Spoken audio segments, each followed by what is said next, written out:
Mediterranean Sea may look calm, but beneath its glittering surface lies one of the most explosive battlefields of nature and history.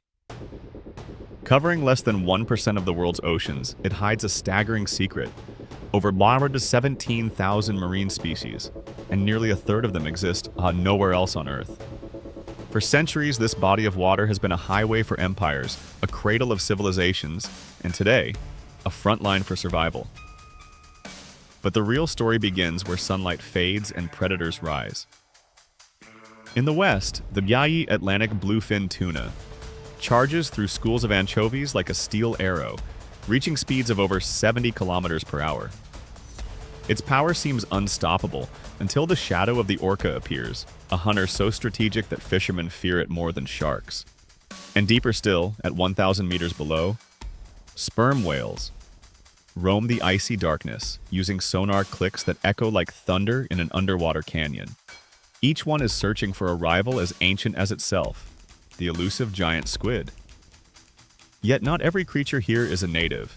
The dazzling lionfish, with its flowing fins and venomous spines, has invaded these waters from distant seas. Beautiful but destructive, it disrupts entire food webs, reminding us that beauty can mask danger. And drifting silently like a phantom, the rare, great white shark patrols the currents. Its presence alone unsettles even seasoned divers, a reminder that in the Mediterranean, every shadow could be a predator, every moment a fight for survival. This is the hidden kingdom of species that thrive, clash, and sometimes vanish beneath these deceptively calm waters. But the Mediterranean story doesn't stop with its wildlife. It has faced catastrophe before, one so extreme that the entire sea nearly disappeared.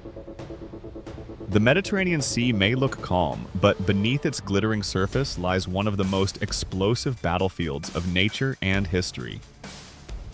Covering less than 1% of the world's oceans, it hides a staggering secret: over 17,000 marine species, and nearly a third of them exist nowhere else on Earth. For centuries, this body of water has been a highway for empires, a cradle of civilizations, and today, a front line for survival. But the real story begins where sunlight fades and predators rise.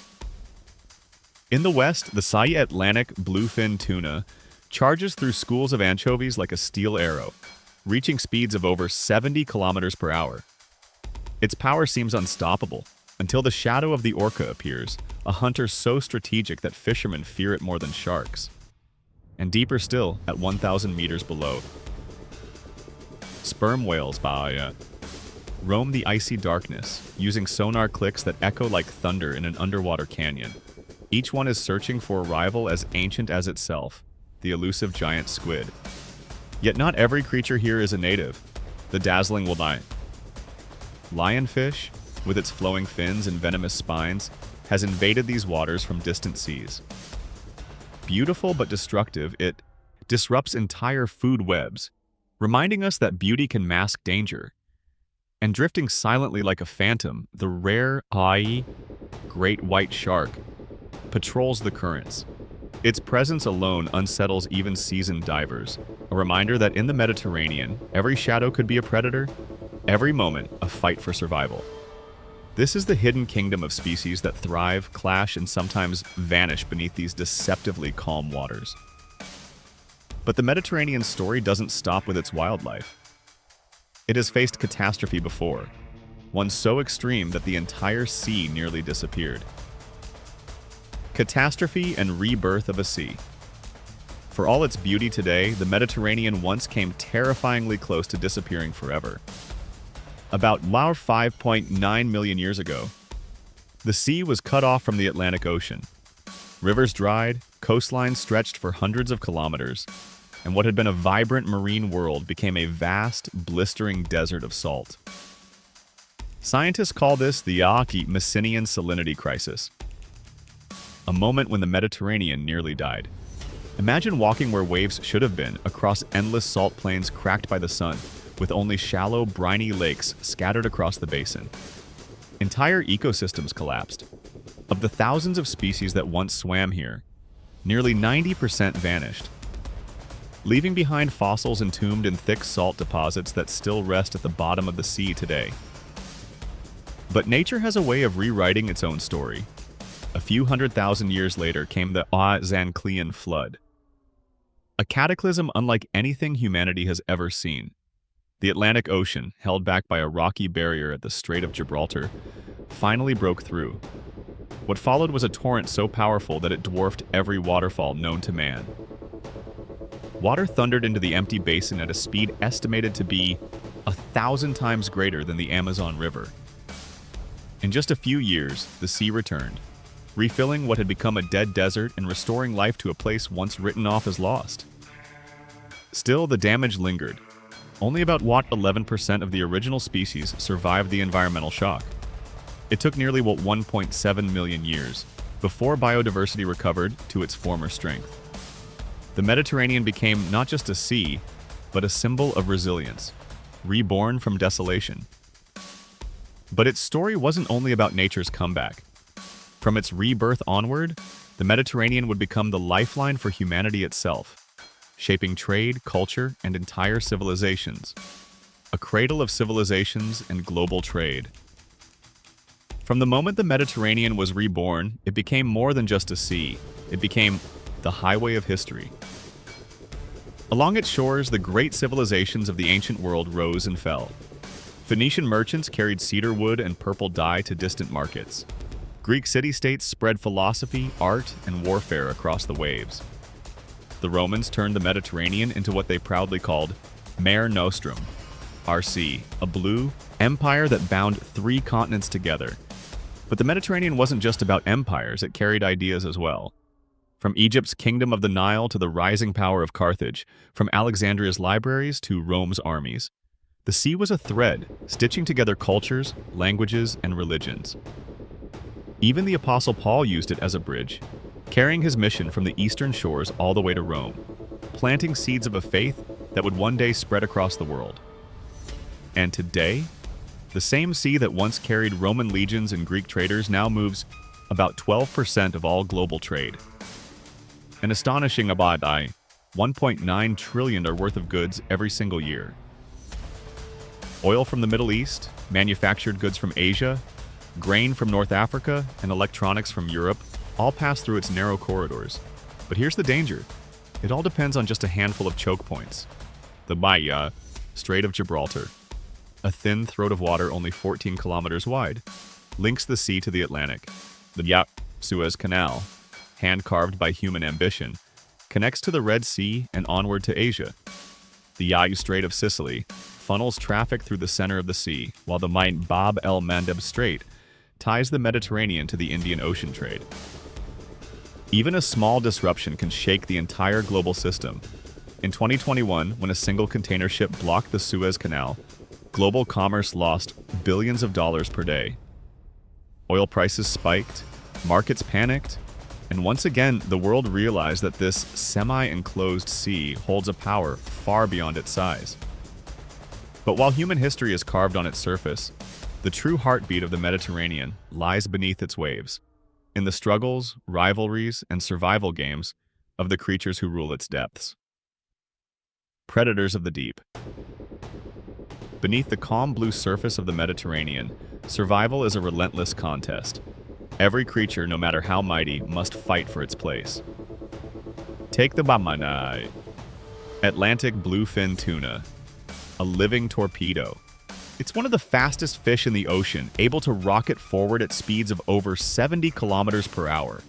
Schools of anchovies scatter like glittering silver rain when it strikes. Yet for all its power, the bluefin isn't untouchable. Lurking in the shadows, orcas patrol the same waters. Known as nature's most strategic hunters, they don't just chase prey, they outthink it. Fishermen know this all too well. Orcas have been observed stealing tuna right off lines, timing their raids with uncanny precision. Far below, in the midnight waters where sunlight never reaches, sperm whales drift like giants of another age. With heads the size of a truck and sonar clicks that can stun prey from meters away, they hunt one of the ocean's most mysterious creatures, the giant squid. Each scar across a whale's body is a story of deep-sea battles fought in silence. Closer to the coasts, another traveler appears, the orca, loggerhead sea turtle. These ancient mariners have roamed oceans for more than 100 million years. Guided not by sight but by the Earth's magnetic field, they migrate thousands of kilometers and, astonishingly, return to the very beach where they were born. Beneath their calm movements lies a hunter's strength. Their powerful jaws can crush crabs, clams, and crustaceans with ease. Then there is the ocean's oddest heavyweight, the sunfish, or mola mola. Shaped like a drifting saucer and weighing up to 2,700 kilograms, it looks almost comical. Yet this giant survives by doing what others cannot, feeding on jellyfish, creatures ignored by most predators. Each day, it rises to the surface to bask in the sun, warming its body after cold nighttime dives, while cleaner fish nibble away parasites from its leathery skin. And among the most haunting of them all are the Risso's dolphins. Their silver-gray skin, covered in white scars from squid tentacles and rival teeth, makes them look like survivors of 1,000 battles. These dolphins gather in groups of thousands, diving deep into canyons at night, using echolocation to chase squid rising from the abyss. Their appearance is almost ghostly, as if the sea itself had carved their history into their skin. Here in the Mediterranean, power takes many forms: speed, intelligence, resilience. But even the fiercest predators must face rivals, and the battles that unfold between them are unlike anything seen on land. Apex battles and unlikely rivals. In the Mediterranean, even apex predators discover they are not invincible. Here, the line between hunter and hunted shifts without warning. Few creatures inspire more fear than the great white shark. With coal-black eyes and rows of serrated teeth, it can strike at 56 kilometers per hour, launching from the depths with a force that shatters bone in a single bite. For centuries, it has been portrayed as the ultimate predator. But in these waters, the great white meets an enemy it cannot outfight: the orca. Orcas use strategy where sharks rely on brute force. In a stunning display of intelligence, they flip sharks onto their backs, inducing a state of paralysis. In those moments, even a 6-meter great white becomes helpless. The orcas then target the shark's liver, its richest organ, leaving behind a carcass stripped with surgical precision. It's a chilling reminder that power alone doesn't guarantee survival. Memory, cooperation, and strategy can overturn the ocean's hierarchy.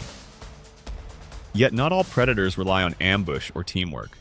The white blue shark, with its slender body and sapphire sheen, thrives in the open sea. Built for endurance, it glides endlessly across currents, covering thousands of kilometers.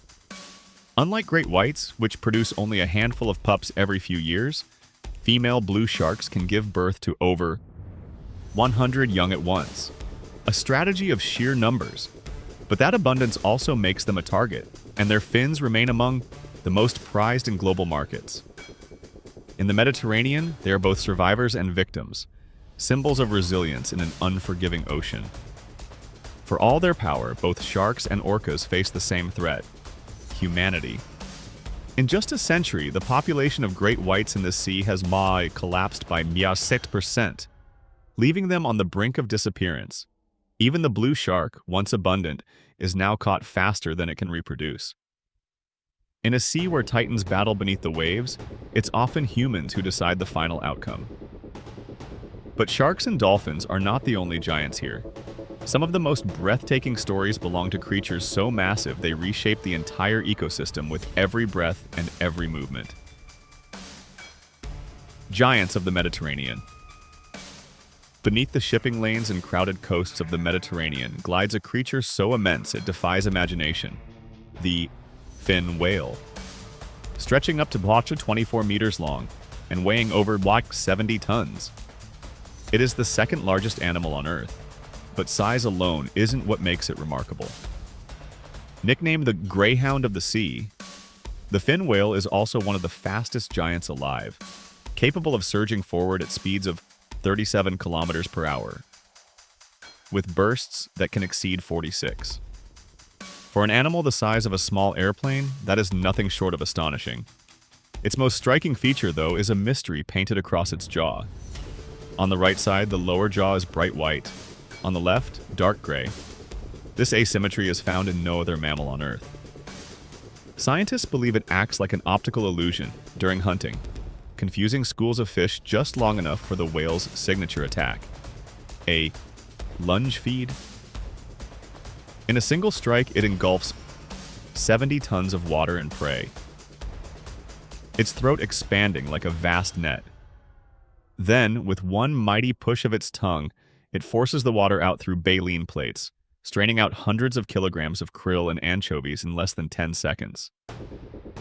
But these giants are not untouchable. In fact, in the Mediterranean, they face a danger that nature never prepared them for: ships. Modern supertankers and ferries cut through their feeding grounds daily, and collisions are devastating. A 2024 study found that at least 1 or 2 fin whales are seriously injured or killed every month in the sea from ship strikes alone. Noise pollution only makes survival harder. The deep bass calls of fin whales, some as low as 16 hertz, travel thousands of kilometers underwater, serving as both communication and navigation. But sonar, oil exploration, and shipping engines now flood their habitat with mechanical noise, disrupting their ability to find food and even each other. Conservation efforts are racing to keep up. Areas like the Galapagos Sanctuary in the northwestern Mediterranean have begun enforcing ship-free zones and speed restrictions. Yet with only 1,500 to 2,000 individuals left in this region, the margin for error is razor-thin. For the fin whale, every journey across the Mediterranean is a balance between ancient instinct and modern threat. Its survival is proof that even the greatest giants are vulnerable in a sea shaped as much by humans as by nature. But if the western and central Mediterranean are seas of giants and predators, the eastern basin tells another story. One of invasion, collapse, and survival in a sea changing faster than anywhere else on Earth. Eastern Mediterranean, invasion and decline. If the western and central Mediterranean are seas of abundance, the eastern basin tells a far darker story. Here, the waters are hotter, saltier, and poorer in nutrients than anywhere else in the region. In summer, temperatures rise above 30 degrees Celsius, and salinity levels exceed those of most oceans on Earth. The result is a fragile, almost barren ecosystem where native species struggle to survive. And into this weakened system, invaders have poured in. The change began with human ambition. When the Suez Canal opened in the 19th century, it transformed global trade, but it also created an unintentional biological highway. For millions of years, the Mediterranean and Red Sea had remained separate, each with its own unique species. But once the canal connected them, that barrier dissolved. What followed is now known as Lessepian migration, the steady flood of Red Sea and Indo-Pacific species into the Mediterranean.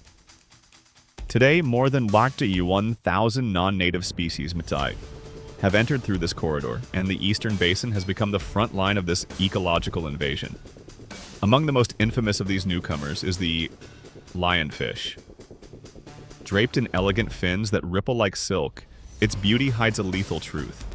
Each fin carries venomous spines, 18 in total, that can inflict excruciating pain. Originally from the Indo-Pacific, lionfish were first recorded off the Israeli coast in 1991. Since then, their population has exploded. Unlike most native fish, they breed at lightning speed. A single female can release tens of thousands of eggs every few days, wrapped in buoyant gel that drifts with the currents, spreading their reach across entire coastlines. Lionfish are also ruthless hunters. They use their wide fins like a living net, herding small fish and crustaceans into corners before striking in a blink. Some have even been observed blowing jets of water to disorient prey. The result is devastating. In some eastern Mediterranean reefs, lionfish have wiped out up to 80% of native small fish populations in just months. And when those grazers vanish, algae spreads unchecked, smothering already stressed corals. The invasion doesn't just alter numbers, it rewires the entire food web. But lionfish are not the only invaders rewriting the rules. Another, smaller creature is far more sinister. The Bator, silver-cheeked toadfish. Barely 40 centimeters long, it looks unremarkable, until you learn that it carries a toxin thousands of times more potent than cyanide, with no predators to keep it in check. The toadfish multiplies rapidly, spreading through coastal waters like a living poison. Its powerful teeth shred nets and lines, destroying fishing gear, while its toxic flesh makes it unfit for consumption. To scientists, it has become the textbook definition of a super invader, an animal with no weaknesses in an environment too fragile to resist it. And then there's the dusky shark, a native predator caught in the middle of this collapse. At first glance, it seems like the perfect survivor, sleek, powerful, and able to grow over 4 meters long. But the dusky shark carries a biological curse. Its life cycle is painfully slow. Females don't reproduce until they're over 20 years old, and pregnancies last nearly 2 full years. The longest gestation of any shark. After giving birth to only a handful of pups, mothers need another year to recover before breeding again. Over a lifetime, one female may produce only a few dozen offspring. That pace might have worked in a stable ocean, but in the modern Mediterranean, with rising fishing pressure and collapsing ecosystems, it is a recipe for disaster. Caught as bycatch in tuna and swordfish fisheries, the dusky shark simply cannot replenish its numbers. Scientists warn that populations here may never recover. The Eastern Mediterranean has become a cautionary tale of what happens when climate stress, human activity, and invasive species collide. It is hotter, saltier, and biologically unbalanced. An ocean laboratory showing the future that might await other seas if change continues unchecked. Yet even here, survival hasn't vanished completely. Hidden in Bafute, clinging to coastlines and adapting in unexpected ways, certain species are finding ways to endure. But their survival hangs by a thread. Fragile survivors and hope. Amid the invasions, the collapses, and the warming seas, the Mediterranean still holds stories of resilience. These are not tales of dominance or conquest, but of survival against impossible odds. Perhaps the most powerful symbol of this resilience is the Mediterranean monk seal. Once widespread from Morocco to the Black Sea, it was driven to the edge of extinction by centuries of hunting for its skin and oil. By the early 21st century, fewer than 500 individuals remained, making it the rarest seal in the world. Many scientists believed it would vanish within a generation. But then something remarkable happened. Thanks to focused conservation, numbers began to rise. By 2024, the global population had climbed to nearly 1,000 individuals. Today, Greece and Turkey are home to the largest colonies, with pups born in protected reserves like Alonissos Marine Park. The monk seal's survival strategy has shifted too. Once it gave birth on open beaches, but centuries of human persecution forced it into hiding. Now mothers choose secluded sea caves, dark and narrow, where waves echo off stone walls. This adaptation has saved the species from human interference, but at a cost. Rising seas and stronger storms threaten to flood these fragile caves, sometimes washing away entire litters. Their very survival strategy has become a new vulnerability. The Haie, European shag, a seabird with roots stretching back 9 million years, tells another story of quiet endurance. With emerald black feathers and piercing green eyes, it dives up to 60 meters beneath the surface, chasing fish across the rocky coasts of Greece, Italy, and Croatia. Unlike migratory birds, the shag stays loyal to its cliffs and islands. In Brijuni National Park alone, more than 200 nests dot the rugged coastline. But tourism, pollution, and accidental capture in fishing nets are steadily driving numbers down. For a species that has clung to these shores for millennia, even small disruptions can tip the balance toward decline. And then there are the invisible forces of change. The Mediterranean is warming, twice as fast as the global average.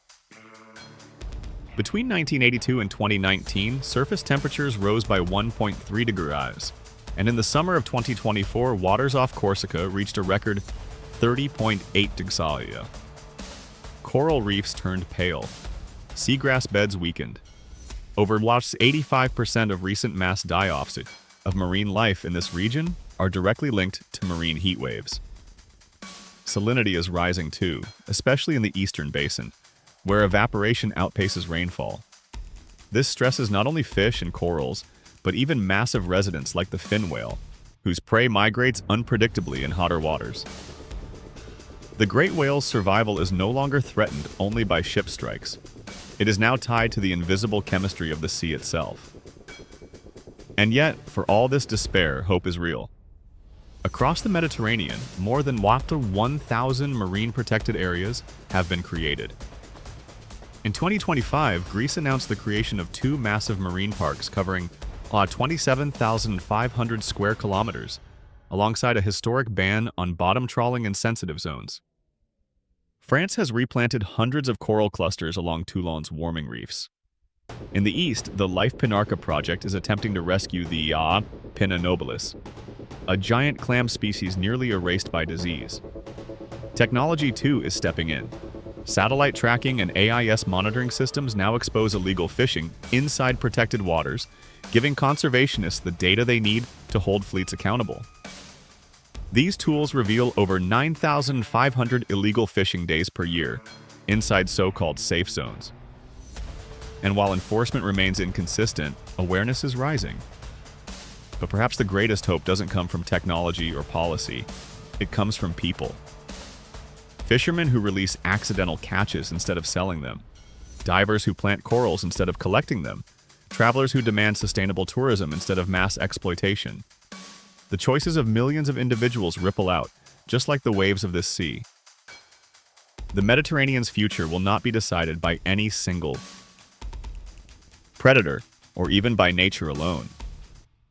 It will be decided by whether humanity chooses to value it as more than a shipping lane, more than a holiday destination, more than a fading memory of past empires. It is still a sea alive with wonder, but for how long, that depends on what happens next.